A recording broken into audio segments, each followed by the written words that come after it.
Ka-K5, kaya mo ba ang amoy ng bagoong na isda? Viral kasi ngayon sa internet ang isang influencer na si Tito Mars, na kung saan hinamon ng kanyang mga viewers na kumain ng saging at isdang bagoong. Kung ang iba ay sarap na sarap dahil perfect combination ika nga. Subalit iba itong si Tito Mars, niluwa o sinuka lang naman ito ang saging na sinawsaw sa bagoong na isda. Makita sa video na ibinahagi nito na inulit pa nitong kainin ang saging ngunit hindi natiis at niluwa ulit.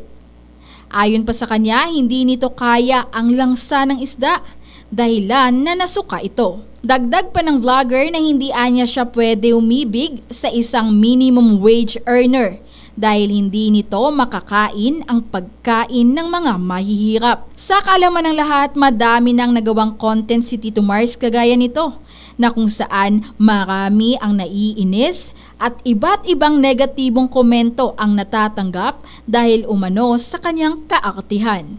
Madami namang naniniwala na satirical content lamang at ginagawa lang para makahakot ng madaming views.